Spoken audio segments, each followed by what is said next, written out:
Creative Magic Club.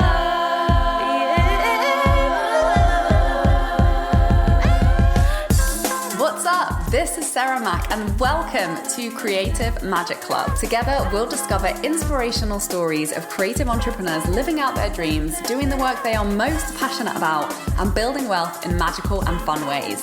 While building a six-figure income as a writer and coach, helping other women to launch their dream businesses, I've connected with so many incredible people and seen it proven again and again that you can thrive financially doing whatever it is you are passionate about. I'm here to share life-changing strategies for mindset, making money, and reaching more people with your work in a business and life filled with creativity, freedom, and fun.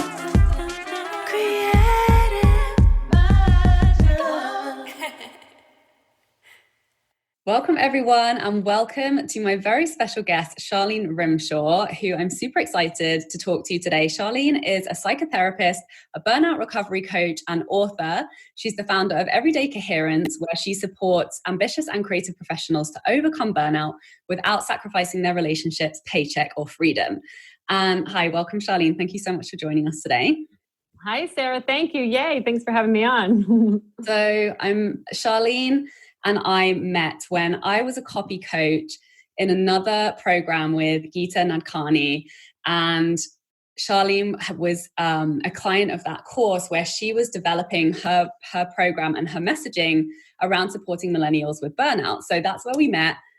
And I was living in Montreal at the time. Then I moved to New York. Then we got to hang out in person, which was such a treat. Charlene is amazing.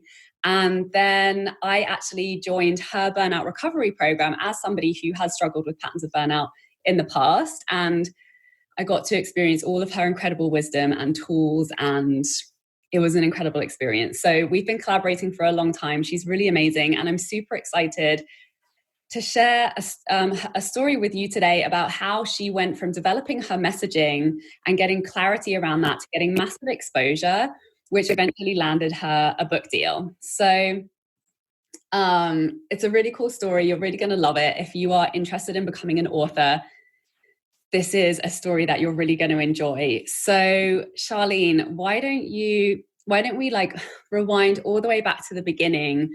Tell me about that turning point where you decided to commit to the direction of supporting creatives with burnout. Like, how did you fall into that?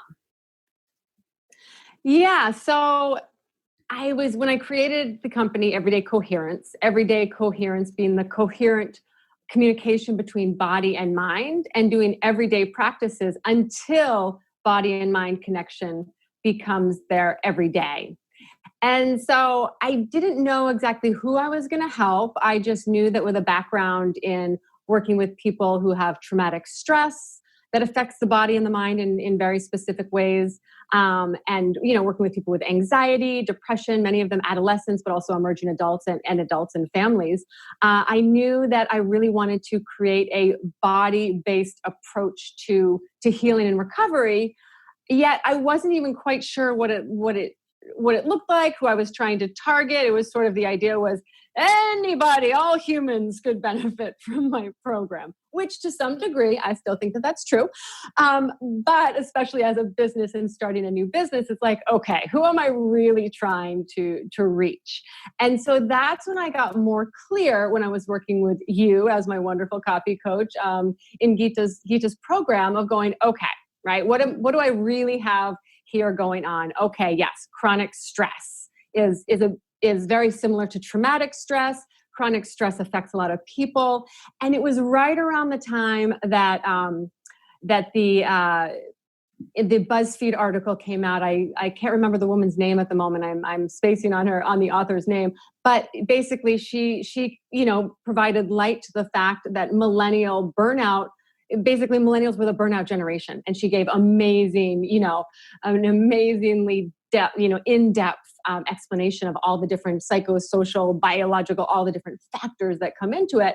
And I also, as a psychotherapist, was seeing clients of that age group.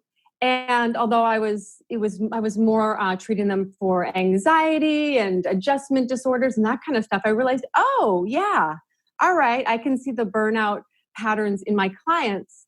And then as I started to really look farther out and read about it and meet more people and talk with more people, I realized, oh yeah, this is like a real big problem. This is basically like a modern day joy suck that really affects a tremendous amount of people. And I realized, okay, well, this all makes sense. I want to be able to help a tremendous amount of people. It's a very specific thing. It's a very specific age group and, or swath of the population, so to speak. And really everyone with burnout really deserves to live a life that is free of all of that. So that's how I ended up coming to that.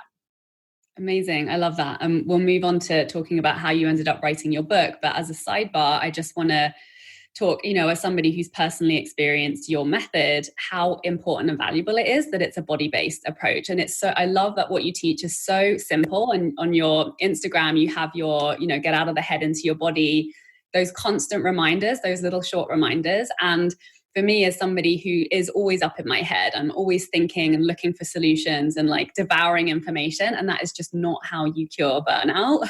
And going through your program and really having that experience of going into my body and realizing there's a reason why I'm not in there half the time, because it's really uncomfortable, and sort of going through that learning curve and allowing yourself to process that stress and release it is like literally the only way that you can get out of those patterns. So yeah, it's super, super simple but powerful, your approach. I really love it. So talk to me a little bit about your journey in kind of getting that clarity on your messaging, and then you really like went all out taking what you learned in Geeta's program. She's a really amazing publicist, and really leveraging the press and the media to get your message out there. And tell me like how that unfolded and what that experience was like for you. Yeah, it was a very cool experience, and also a vulnerable one. So with Geeta's program, we have a huge list of media contacts that we can reach out to. So right there you get, like the list, you downloaded them into my email campaign software and was like, okay, I've got like the list, but now I actually have to create like pitches, right? And so, we also learned, of course, in Geeta's program, the ways to really to pitch a story, right? Because you want to give just enough information. You don't want to give a whole bunch of information, but kind of streamlined, but really catchy and getting to the point type of a thing. And so I started sending out pitches every couple of weeks or so, I think once every 2 weeks. And it was an interesting, again, vulnerable experience where it's like, okay, I'm hitting send. Okay, see what happens kind of a thing, and like, of course, a lot of people ignore you, which is to be expected. A few answer back saying, not interested, but thank you. A few others saying, don't ever pitch to me again. Okay, And then, so like the first couple of pitches I received, responses like that. And then I started to receive people, occasionally saying, yes, we're interested in you. And so basically first was radio, which was wonderful. Well, first magazines and then radio. And what was interesting about that, which shall I dive into the magical story aspect piece of it that heads towards the book at this point, or shall? Okay. About it. It's such great. A story. So we love it. And what's kind of funny, as I was checking in with Sarah, I went, oh my gosh, I had completely forgotten about that magical story. This is like a year later, but then remembering it, it's like, oh yeah, that was like super magical. So everyone's now on the edge of their seat going, what's the magic? Tell me. So I had, actually it was 3 pretty much back-to-back radio, what do you call it? Radio appearances. One of them, the first one was recorded, so it wasn't live. It was for NPR. And then I listened to it after the fact, and he announced me as, a burnout recovery coach and author. And I was like, oh, well, I'm not an author, but I am a burnout recovery coach, and it's already been pre-recorded. So, okay, I'm just going to like leave it be. I'm not going to bother emailing them and saying, sorry, you got it wrong kind of thing. I just left it be, right? The next one, about a week and a half later, I did a live radio talk show early in the morning, and they announced me as, a millennial burnout expert and author of a book about burnout. And his first question was, what got you to decide to write a book about burnout? And again, it's live, right? So I was like, oh, and I said, well, to be quite honest with you, I'm not writing a book about burnout. I said, maybe someday I will, right? But at this moment, I think somehow the information got crossed and no, I'm not writing a book, and then the interview went on. And then about a week or so later, I was doing a live for another radio. And before we went on live, he said to me, like in the, the backstage, whatever it's not the green room, but whatever it's called when you're in backstage. And he said, okay, so you're a burnout recovery coach and author of a new book. And I was like, I don't know where this information is, necessarily coming from. Nowhere on my website did I say that I was, an author. Nowhere in the pitch did I say that I was authoring a book. But it was the third person calling me an author of, a burnout recovery book. So I did say, no, I'm not authoring a book. So when we went live, he didn't say, and author of an upcoming book, right? Although he actually might have still called me I think he still called me an author, and then we just didn't focus on that piece, right? So that all happened in June, July. I think most of it was actually in July of this last year, so 2019.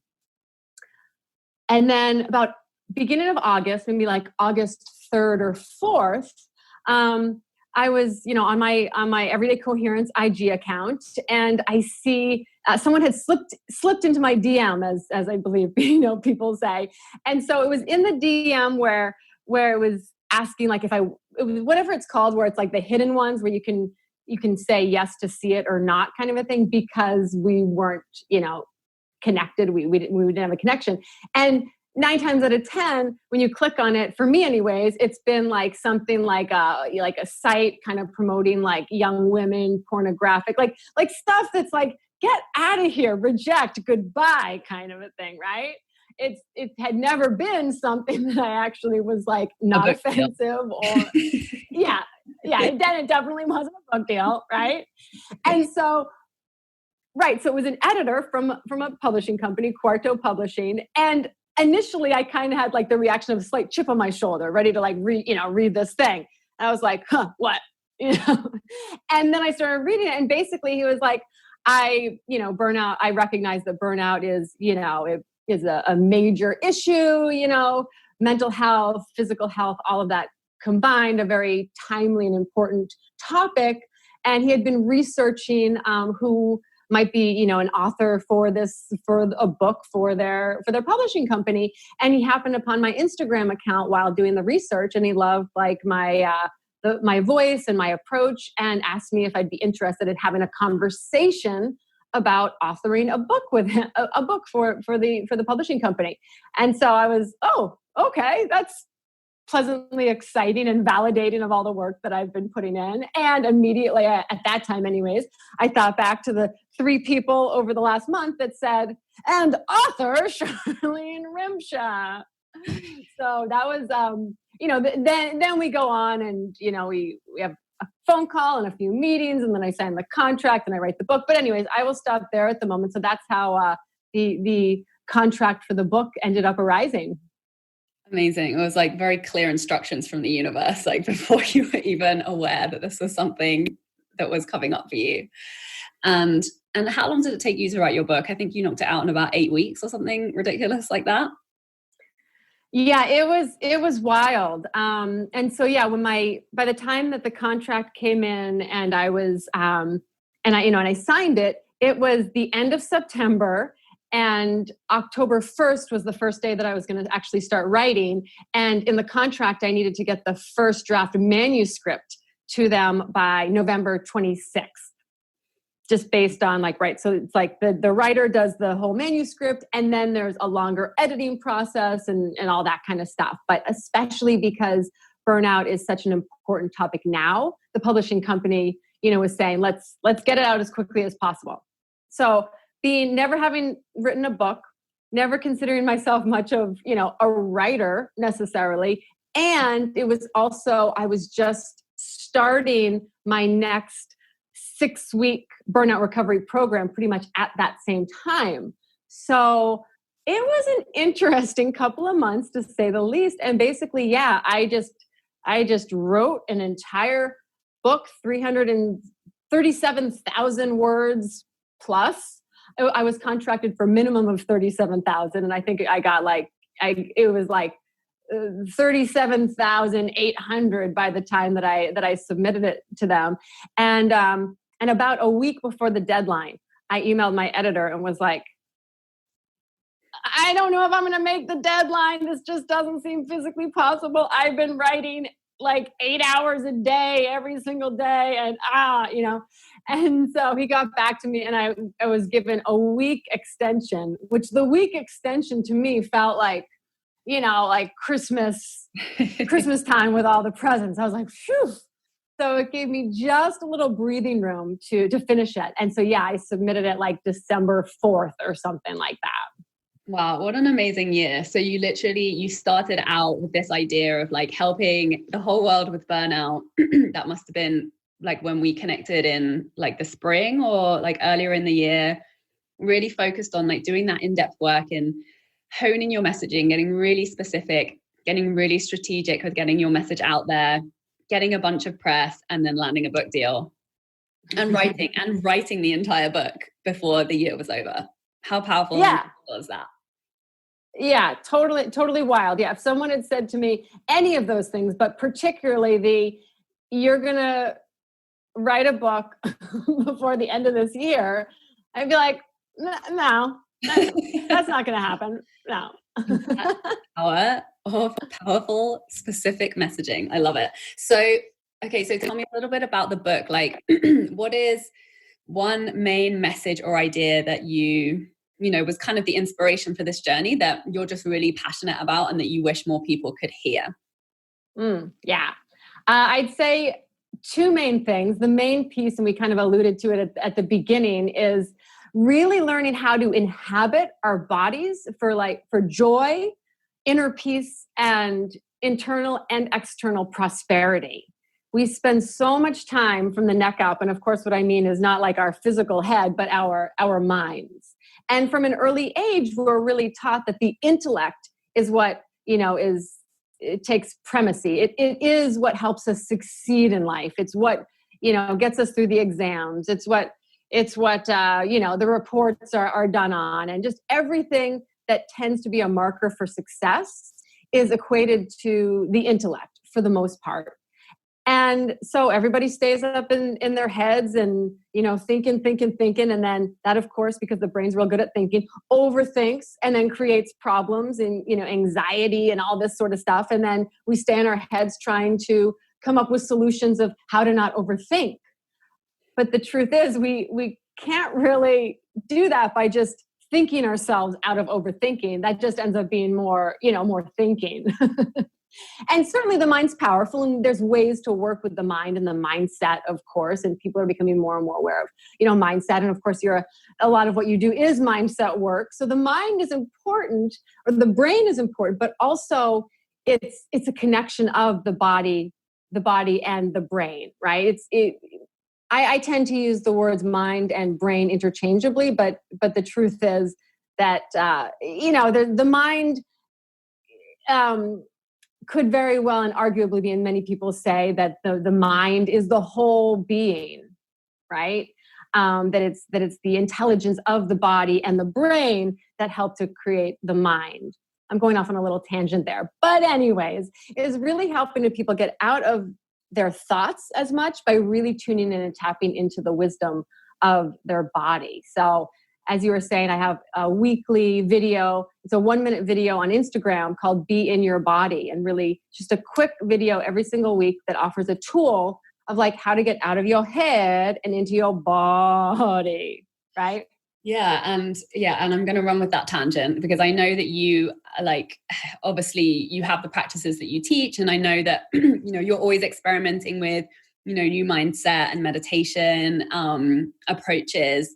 So I'm curious if you could share maybe one turning point for you and your journey with your own personal health, wellness, connection to self, and, clarity around what it is that you really wanted in your life. Was there like a particular turning point where you either shifted a belief or you stumbled across a particular practice that really changed things for you? What comes to mind for you? Yeah, that's a great question. I don't have an exact moment necessarily in mind, but through I'd say 20 plus years of practicing yoga, being very body based and quieting the mind in that way. That's how I kind of learned about mindfulness, by mindfully doing yoga and focusing on my breath and my body as the focal points for a mindfulness practice. Again, doing that for many, many years, a couple of decades. Along with, I lived out west in the mountains and would ski all the time. I'd do like 140 days of downhill skiing. And then when there was no snow, I would downhill mountain bike. And so you need to be focused on the present moment and what the heck is going on with your body. So I learned without realizing it how important the connection between the mind and the body was, and always had been interested in personal development, mental wellness. I myself, starting at about 17 to 24, suffered from depression, a pretty kind of like a mild to moderate but ongoing persistent depression. These days they call it dysthymia. And so at that time, back then, I was like, okay, I don't want to be depressed for the rest of my life, so I need to make changes. So that was sort of my wellness journey, kind of decision to move forward in that. But what really got me sort of moving in the direction that I am now is realizing, and this was about 10 years ago or so, that when you can quiet the mind of all the excessive thoughts, and when you can calm the body down and, release the stress and all that kind of stuff, then once everything's quieter, you can actually hear the inner wisdom and amazingness of the energy of the body. And for me, it felt like this effervescent bubbling of joy, just this internal joy that was like eternal and just lived inside of me. And I'm sure that my ideas came from, reading books and different stuff, but I have no idea where to pinpoint exactly. It just became very clear to me that joy, that effervescent energetics of joy was actually spirit, was source, was the universe. And so I was like, okay, I've kind of tapped into something, right? Where it's like, no matter what's going on out there, if there's relationship strife, if there's, trouble with the job or whatever it is, when you can feel centered and whole in your body, and then there's this effervescence of joy coming in, then it's so much easier to stay grounded in who you are and feel less affected by the external forces. So that was really when I realized that the joy, that the strength, the groundedness and joy that comes from the inside out was really the beginning of me directing it, going, I really want to figure out how to share this with people. I love that. Yeah. And I can really attest to that too. Like, you are such a joyful human. And I've seen Charlene when she has been going through the stress of like having to crank out her first book in a very short period of time.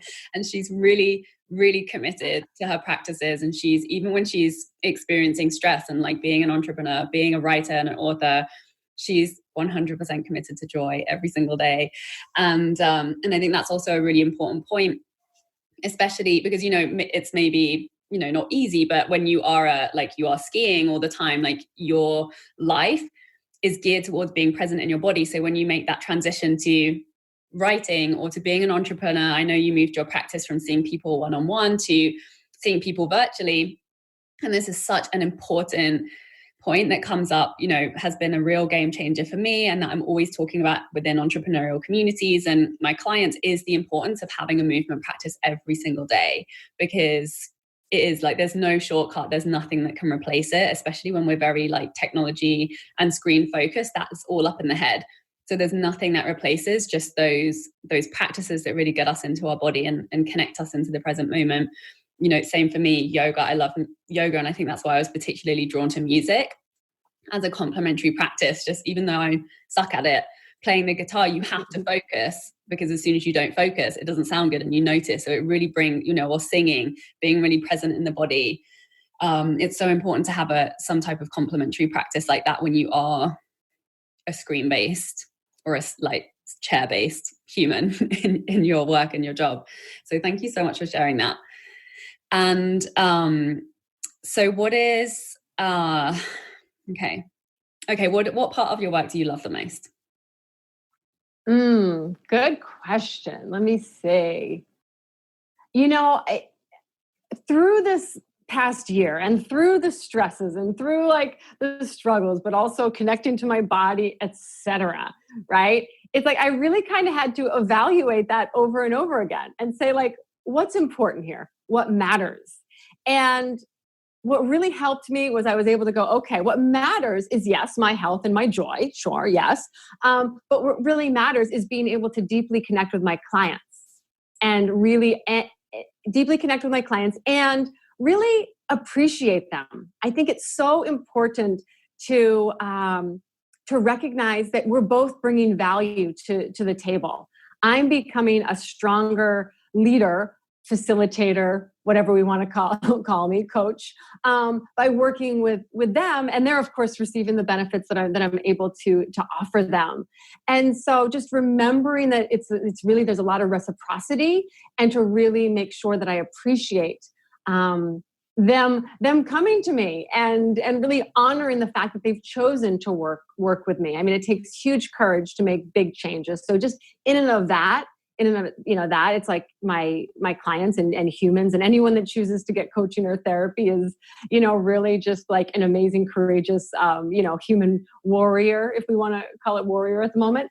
But yeah, just really remembering to not take anything for granted. I can sometimes. And then that's when things don't really align and don't feel as good. So really remembering to appreciate my clients. I love that. Thank you so much for sharing all of this with us today. And for those who are interested in learning more about your work, what's the next step for them to do that? Yeah. So they can certainly check out my website, everydaycoherence.com. There's actually a great starter video there and some other information, and you can access my radio recording broadcast and all that kind of good stuff. And then you're on YouTube. I'm on Facebook at Body Mind EC. And then I'm also on Instagram at Everyday Coherence. Amazing. So be sure to go and check out Charlene's work. I'll drop the links below. And thank you so much for sharing your magical journey to becoming an author on creative burnout with us, Charlene. And we'll see more of you soon. I'm very sure of that. Thank you, Sarah, so much. Yes. See you soon. Bye. Bye.